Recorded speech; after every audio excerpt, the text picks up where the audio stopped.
and all that stuff, you just kind of do your own thing. But the stuff that came out in the Portland paper yesterday with John Canzano, I'm sure you guys have heard about that. I got more text messages about that than anything. But the reality of it is, I've been called a lot of things in my day, but I've never been called soft and not tough and not resilient. So we'll go play the game. A little more motivation with that.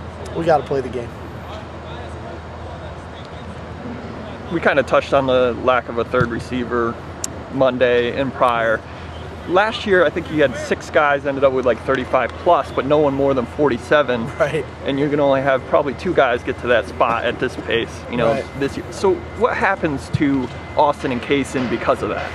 Well, there's, they're primary receivers on more plays, and it challenges them mentally, because we have to move them around when they become the primary guys. That they can't be stationary targets and line up in one place on the field, or it's easier to double those guys. So it's challenged them, I think, mentally. In a perfect world, we'll find another guy as we keep moving forward that can be a consistent, reliable guy in that scenario, especially on third down and in the red zone. But in the meantime, we've got 2 really primary receivers, and then a crew behind them that is by committee. And some guys have done some good things at certain times, but the consistency hasn't been exactly what we wanted. So we lean on 88 and 2, and they've been productive for us. Would your preference be to have last year's scenario or to have 2 really? That's a good question, because I've had it so many different ways over the years, where there was early years at SC when it was 2 guys every year, whether it was Mike Williams and Kerry Colbert, or whether it was Dwayne Jarrett and Steve Smith. And then when we got here, that was a bit new to me, that the ball got spread around so much for the first few years. And so now we're back to an arena that I'm comfortable with. I'm used to having 2 guys that are your primary guys, but I think from an offensive standpoint, it'd be nice to have 3 guys or even 4 guys and have it spread out a little bit more. I think it's a little bit tougher on the defense when it's that way. When plays are broken down, Steve, and Keith's running around for his life back there, are you liking what the receivers are doing and breaking off and coming back? At times, I think we're still understanding. I thought we had a really veteran group of receivers last year that had a great understanding of how to move with the quarterback when he got out of the pocket. We have guys that are learning how to do that right now. I think we're getting better, but I know we'll only improve as the more they play football. So you've noticed that as a difference? Sure.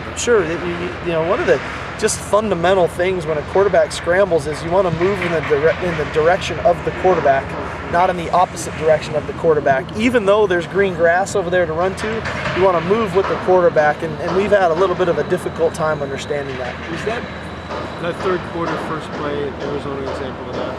Keith Frederick said he held onto the ball waiting for a receiver to break. No, that wasn't the issue.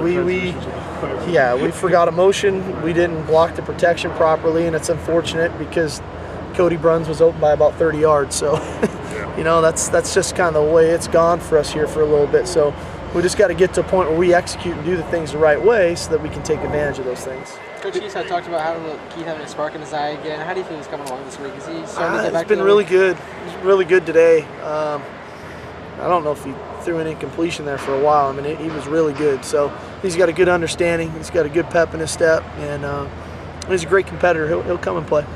On the offensive side of the ball, who are some other guys that are really looking like they showed up to practice this week? I think Ben Riva's comfort level is it's the second week now of really playing a lot of football. That's been exciting. I think Michael Harvison is starting to show some signs of heading back in the positive direction.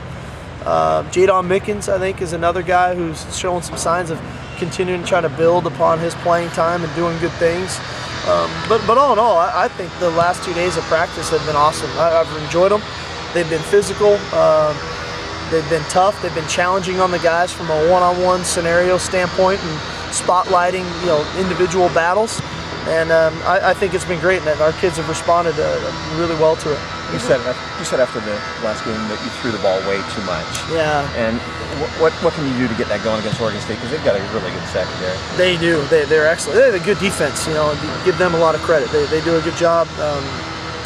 They run a system that they believe in, that they've done for years, and so balance is key for us. You know, we're at our best offensively when we're balanced. When we're running it, throwing it, mixing it up, formations, play action pass. That's when we're at our best. When we're lopsided one way or the other, we're generally not at our best. And so, unfortunately, last week when the game got to where it was, you're trying to work your way back into the game, and that's how your numbers can get to where you throw the ball over 50 times. And we're not at our best as an offensive football team when that occurs. James Johnson was considered to be, he's going to be an important threat. Do you have an update on him at this point? We're so late in the year and we haven't seen him. He's rehabbing now. He's got all the pins and everything removed out of his wrist, and so the good part for us is he gets to use a redshirt year that he still has available to him. Mm-hmm. We get him back for another year next year, kind of how we had Cody this year. Right. So we get a veteran receiver with tremendous leadership qualities that James possesses for us in 2013. Coach, I mean, we're on the front lines dealing with the fans, and there's a lot of anger, frustration, they're pissed off, they're venting, no excuses, you're not young. We've heard this all before. What message do you have to Husky fans out there right now? As frustrated and as upset and mad and anything that anybody is, believe me when I say so there's a lot more in our building than there is on the outside. This is our lives, we live it.